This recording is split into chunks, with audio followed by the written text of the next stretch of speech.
Welcome to another video. I'm your host, and today's video is about understanding people better. The world is a big cliche, and by understanding a few patterns of behaviors you can understand millions of people. But first you have to understand yourself. What does this have to do with understanding others? Well, stick around.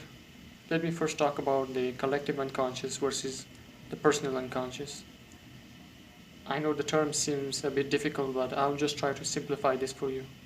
The personal unconscious is based on an individual's experience, where your forgotten memories are stored, your fears and desires.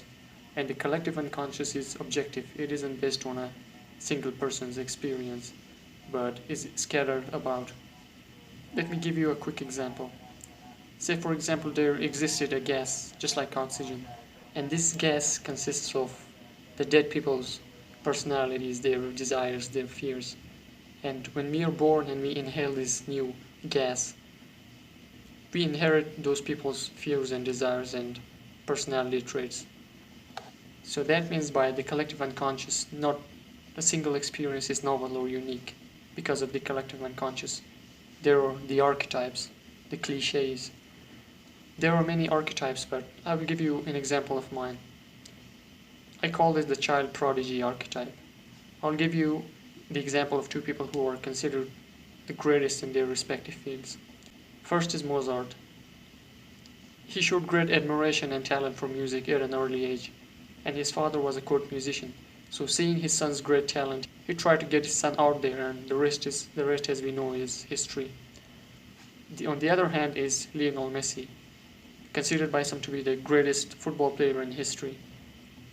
He too, like Mozart, showed great love for his field, that is football, and his father and his whole family was football enthusiasts. Messi's father sought a trial at FC Barcelona and got accepted, and from there started his legendary career. Notice the patterns here: the child prodigy or genius, and the supporting fathers. Another way to understand people is through memes. Let me show you a couple of memes and we will go through each. Look at the meme on the screen. Don't tell me you haven't done this before. Or this one, when you're Obama and that friend who you can't trust sends you a video disentangling headphones. Or look at this one. Got new socks and send it. Not this one. This one I mean. When you randomly smell a specific scent you remember as a kid, and the nostalgic memories come flooding in. The meme that you see on the screen isn't something new. It existed even before the internet existed. You might ask how. Then let's go back to the 19th century, specifically in France, and more specifically in a book called In Search of Lost Time by Marcel Proust.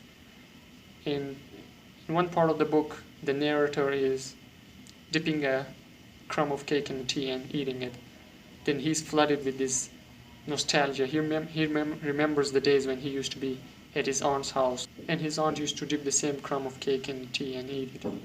So this act of just eating something that he had eaten before brings flashbacks, and he remembers his childhood, his hometown, the streets, and everything. People who create memes are in some way geniuses, because they've realized something, that by saying what's inside, they know that it can resonate with other people.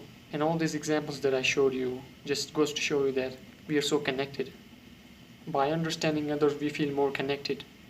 We don't think ourselves as separate, and we gain sympathy, or we just gain a knowledge on how to deal with other people better. The key to knowing other people is what I told you in the beginning. But first you have to understand yourself. So the ancient wise man said it right when he said, know thyself.